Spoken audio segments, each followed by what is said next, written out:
बिस्मिल्लाहिर्रहमानिर्रहीम। अस्सलामु अलैकुम वरहमतुल्लाहि वबरकातुहू। अमेरिका का एयर बेस लेने की तगो-दो में इजाफा, पाकिस्तान पर शदीद प्रेशर, IMF के कर्जों के बदले बेसिस लेने की कोशिश, CIA को अफगानिस्तान में उतारने की तैयारियां, चीन से लड़ाई के लिए अमेरिका की तारीख का सबसे बड़ा बजट पेश, अफगान तालिबान का गद्दारों को तौबा करने की शर्त पर आम माफी देने का ऐलान, रूस का यूक्रेन की गैस बंद करने की धमकी पर यूरोप और बाल्टिक रीजन में परेशानी, जबकि यूरोप के थिंक टैंक का अमेरिका को छोड़कर चीन से ताल्लुक कायम करने का इंदिया, अमेरिका के हाथ से पूरा यूरोप निकलने लगा, पाकिस्तान नेवी के बहरी जहाज की अफ्रीकी मुल्क जिबूती आमद, मिस्री सदर भी जिबूती का दौरे पर पहुंच गए, नई सफबंदियां शुरू हो गईं। पाकिस्तान और मिस्र की फौजी शराकतदारी के बाद मिस्र से UAE के खिलाफ आवाजें भी बुलंद होने लगी। मिस्री कानून साजों का UAE पर दरियाई नील का पानी डाइवर्ट करने का इल्जाम। दूसरी जानिब मकबूजा कश्मीर में घिनौनी साजिशें तैयार, हिंदू तंजीमों का कश्मीर को एक और इसराइल बनाने का मुतालबा। रीजन में कौन से हालात डेवलप होते जा रहे हैं। मजीद तफसीलात में जाने से पहले असलियत TV को सब्सक्राइब करते हुए बेल आइकन पर क्लिक करें ताकि हर आने वाली वीडियो का नोटिफिकेशन आपको बर वक्त मिल सके। नाज़रीन कराम, इंटरनेशनल मीडिया से मौसूल होने वाली खबरों के मुताबिक अमेरिका ने पाकिस्तान पर मिलिट्री बेसिस लेने के हवाले से गैर मामूली प्रेशर बढ़ा दिया है और अब IMF को पहली बार इस घिनौने मंसूबे के लिए इस्तेमाल करने की तैयारियां शुरू कर दी गई हैं। अमेरिकी थिंक टैंक ने तजवीज़ पेश की है कि पाकिस्तान को दबाव में लाने का आखिरी हरबा यही है कि IMF को और FATF को बतौर हथियार इस्तेमाल किया जाए। यानी पाकिस्तान के वजीर आज़म इमरान खान के लिए अब वही सूरत हाल तकरीबन पैदा होती जा रही है जैसे पाकिस्तान के साबिक सदर जनरल परवेज मुशर्रफ के लिए सन 2001 में 9/11 के वाक़े के बाद पैदा हो चुकी थी। यानी आइदर यू विद अस और अगेंस्ट अस वाला जुमला एक बार फिर अमेरिका से सुनाई देने लगा है। इमरान खान ने किसी भी सूरत अमेरिका को अड्डे ना देने का तहैया कर लिया है। CIA की पूरी मशीनरी सौदेबाजी के लिए मैदान में इस मकसद के लिए उतारी जा रही है।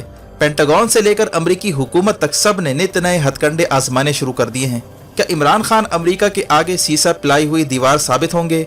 इमरान खान अगर ना माने तो क्या इमरान खान की हुकूमत के खिलाफ उसी तरह बगावत की कोशिश हो सकती है जैसे तैयब उर्दुगान की हुकूमत गिराने की कोशिश की गई? ये वो मामलात है जिन पर इमरान खान ने पूरी तरह डट जाने का तहैया कर लिया है। जबकि कौमी सलामती के मुशीर मोईद यूसुफ की वाशिंगटन के दिफाई हलकों से कौन सी खुफिया मीटिंग्स हुई हैं, क्या क्या यकीन दहानियां करवाई गईं, ये बातें एक एक करके अमेरिकी मीडिया उगलता जा रहा है। हालिया इतलात के मुताबिक अमेरिका पाकिस्तान से किसी भी तरह शमसी एयरबेस लेने की सर तोड़ कोशिशें कर रहा है ताकि अमेरिकी फौज के इनखला के बाद सारा सेटअप CIA के हवाले किया जाए और अफगानिस्तान में खुफिया ऑपरेशंस वहां से रन किए जाएं। न्यूयॉर्क टाइम्स के मुताबिक मिस्टर बंस जो CIA का डायरेक्टर है, उसने गुज़िश्ता दिनों इस्लामाबाद का खुफिया दौरा किया था जहां फौजी हुक्काम से मुलाकातें करके बेसिस लेने का मैसेज दिया गया। लेकिन इमरान खान का इनकार अमेरिका के रास्ते में रुकावट बन चुका है, जिसके बाद अमेरिका में यह बात ज़ेर गौर है कि IMF का कर्जा जो वाशिंगटन की अप्रूवल के बगैर जारी नहीं होता और इन कर्जों की पाकिस्तान की मईशत को सख्त ज़रूरत भी है। चुनांचे इस बार IMF को हथियार के तौर पर यूज़ किया जाएगा। यानी मिलिट्री बेसिस ना देने की सूरत में IMF पर प्रेशर डालकर कर्ज रोकने का मामला भी ज़ेर गौर है। वाशिंगटन में दूसरी तजवीज़ ये भी ज़ेर गौर है कि पाकिस्तान जून 2018 से मुसलसल FATF की ग्रे लिस्ट में है जो मईशत पर तलवार बन चुकी है। पाकिस्तान हर सूरत ग्रे लिस्ट से निकलना चाहता है और जून के दूसरे हफ्ते में ग्रे लिस्ट में रखने या निकालने पर FATF की मीटिंग भी होने जा रही है। चुनांचा ये अमेरिका के लिए आइडियल मौका है कि वो FATF को बतौर हथियार इस्तेमाल करे और पाकिस्तान को ये ऑफर की जाए कि बेसिस लेने की सूरत में IMF के कर्जों के इजरा के साथ साथ FATF की ग्रे लिस्ट से भी उसे निकाला जा सकता है। यानी इस बार IMF और FATF इन दोनों को पाकिस्तान पर प्रेशर डालने के लिए इस्तेमाल करने का प्लान है। अमेरिका का ख्याल है कि पाकिस्तान में मौजूद शमसी एयरबेस खित्ते में अमेरिकी मौजूदगी में अहम किरदार अदा कर सकते हैं। अमेरिका किसी सूरत अफगानिस्तान से मुकम्मल इनखला के मूड में नहीं है, जबकि ताजिकिस्तान पर भी इसी किस्म का दबाव डाला जा रहा है। लेकिन रूस की जानिब से मुदाखलत के बाद सेंट्रल एशियाई ममालिक अमेरिका को अड्डे नहीं दे पाएंगे, इसीलिए सारा प्रेशर पाकिस्तान पर आ चुका है। जबकि दूसरी जानिब चाइना का कहना है कि अमेरिका को अड्डे देना पाकिस्तान और इस खित्ते के मफादात के मुनाफी होगा। अमेरिका पाकिस्तान का खैर खा नहीं है, उसे CIA का खुफिया ऑपरेशन चलाने के लिए पाकिस्तान के बेसिस दरकार हैं। गोया चीन ने भी अड्डे देने की मुखालफत कर दी है और कहा है कि इस फैसले पर पाकिस्तान के अंदर से भी मुजाहमत हो सकती है और अफगान तालिबान ने पहले ही इस फैसले की सख्ती से मुखालफत की है। रिपोर्ट के मुताबिक जनेवा में कौमी सलामती के मुशीर मोईद यूसुफ की मुलाकात अमेरिकी सिक्योरिटी हुक्काम से हुई थी, जहां बेसिस के बदले भरपूर माली मुआवनत की यकीन दहानी करवाई गई। न्यूयॉर्क टाइम्स का कहना है कि CIA को अफगानिस्तान में नया टास्क सौंपा जा रहा है। एक और रिपोर्ट के मुताबिक 18,000 प्राइवेट कॉन्ट्रैक्टर्स अब तक अफगानिस्तान में मौजूद हैं। अमेरिका के मुताबिक अगर हमें बेसिस ना मिले तो 20 साल की सारी मेहनत बर्बाद हो सकती है। और रिपोर्ट के मुताबिक साबिक सोवियत रियासतों से राब्ता करने पर अमेरिका को अब तक कोई मुस्बत जवाब नहीं मिला, क्योंकि रूस ने इन ममालिक को अड्डे देने से रोक दिया है।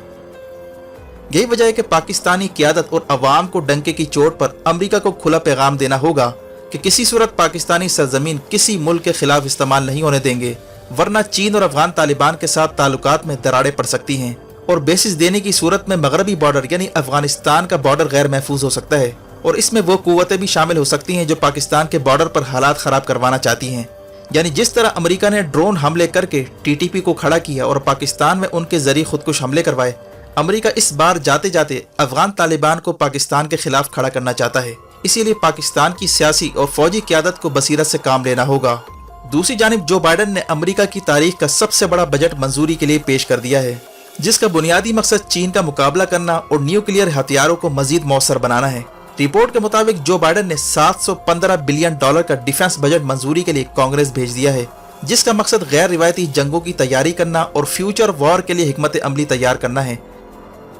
इस मामले पर अमेरिका भर में शोर मच गया है कि इतना बड़ा बजट आखिर किस मकसद के लिए मंजूर किया जा रहा है। क्या कोई आलमी जंग छेड़ी जा रही है? चीन का नाम ले लेकर एक बार फिर अमेरिकी अवाम का पैसा जंगों में निछावर करने की तैयारियां हो रही हैं, जिस तरह अफगानिस्तान की लाहासिल जंग में ज़ाय किए गए। इन दिनों जो बाइडन यूरोप के दौरे पर निकल चुका है, जहां पर वो G7 ममालिक का इजलास अटेंड करने जा रहा है। जो बाइडन की कोशिश है कि यूरोप को अपने साथ मिलाकर रूस और चाइना के खिलाफ शबबंदी की जाए, लेकिन इतला ये आ रही है कि कई यूरोपीय ममालिक रूस और चीन के खिलाफ अमेरिका का साथ देने पर तैयार नहीं है। फ्रांस के इकोनॉमिस्ट डेविड बेवर्स का कहना था कि जिस तरह 20वीं सदी में यूरोप और अमेरिका के दरमियान ताल्लुकात इस्तवार किए गए थे, अब 21वीं सदी में चाइना आ चुका है। यूरोप और चीन के दरमियान अब उसी किस्म के ताल्लुकात कायम करना होंगे। यानी दूसरे लफ्जों में यूरोप अमेरिका की बजाय चीन के साथ ताल्लुकात बनाने जा रहा है। ऐसी सूरत में अमेरिका हर सूरत यूरोप को हाथ से निकलता देखना नहीं चाहता। जो बाइडन की पूरी कोशिश है कि यूरोप अमेरिका के साथ फिर से खड़ा हो। इस मकसद के लिए अमेरिका शो ऑफ पावर भी करना चाहता है। यही वजह है कि वो अफगानिस्तान और पैसिफिक एशिया में अपनी मौजूदगी हर सूरत कायम रखना चाहता है, ताकि यूरोप को अमेरिका के साथ अलायंस पर कायल किया जा सके। लेकिन इस दौरान रूस ने यूक्रेन पर गैस बंद करने की धमकी दी है, जिस पर यूरोप में परेशानी पैदा हो चुकी है। इसके साथ ही पाकिस्तान नेवी का बहरी जहाज PNS सैफ जिबूती की बंदरगाह पर पहुंचा था, जहां मेरी टाइम सिक्योरिटी मुआहदे की तवक्को की जा रही है, जो अफ्रीका में CPEC का गेट वे भी बनने जा रहा है। इसी दौरान ही एक और वाक़या पेश आ जाता है। मिस्री सदर अब्दुल फत्ताह सीसी का भी जिबूती का हंगामी दौरा होता है, जहां मिस्र और जिबूती अलायंस बनाने की कोशिश कर रहे हैं, ताकि मुतनाज़ा डैम पर एथोपिया के साथ बढ़ती कशीदगी की सूरत में एथोपिया पर फौजी दबाव बढ़ाया जा सके। जबकि इससे पहले मिस्र और पाकिस्तान की फौजी मशकें भी हो चुकी हैं, जिसे रीजन में नई डेवलपमेंट समझा जा रहा है। इसी अवस्था में मिस्र की पार्लियामेंट के एक कानून साज ने UAE पर इल्ज़ाम लगाया है कि UAE खुफिया तौर पर एथोपिया में बनने वाले मुतनाज़ा डैम की फंडिंग कर रहा है, ताकि दरियाई नील का पानी डाइवर्ट करके मिस्र को प्रेशर में लाया जा सके। यानी एथोपिया के मुतनाज़ा डैम पर मिस्र और UAE के दरमियान फासले बढ़ चुके हैं। यही वजह है कि मिस्र और पाकिस्तान की फौजी शराकत दारी कई पहलुओं को उजागर करती है। और फिर जिबूती के साथ दोनों ममालिक के बढ़ते ताल्लुकात भी इसी सिलसिले की कड़ी है। दूसरी जानिब मकबूजा कश्मीर को मजीद तकसीम करने और आबादी का तनासुब बदलने के लिए घनाउनी साजिशें की जा रही हैं, जिस पर पाकिस्तान ने वार्निंग देते हुए शदीद रद्द-ए-अमल देने का इंदिया दिया है। इंडिया ने अभी से ही दरानदाजी के इल्ज़ामात का सिलसिला शुरू कर दिया है, ताकि मामले की हसासियत को छुपाया जा सके। जबकि हिंदू तंजीमों ने कश्मीर को एक और इसराइल बनाने का भी मुतालबा कर डाला है। रिपोर्ट के मुताबिक इंडिया भर से फौजियों को वापस मकबूजा कश्मीर भेजा जा रहा है, जहां फौजी नकलो हमल तेज हो चुकी है, जिसे किसी बड़ी तब्दीली का पेश खेमा भी समझा जा रहा है। यही वजह है कि पाकिस्तान को मशरकी बॉर्डर पर सूरत हाल से निपटने के लिए हर सूरत मगरबी बॉर्डर पर अमन को यकीनी बनाना होगा, ताकि फैसला कुन इक़दामात की तैयारियां की जा सकें। वीडियो देखने का शुक्रिया। अपना और गिरदनवाह के लोगों का ख्याल रखें। फ़ी अमानिल्लाह।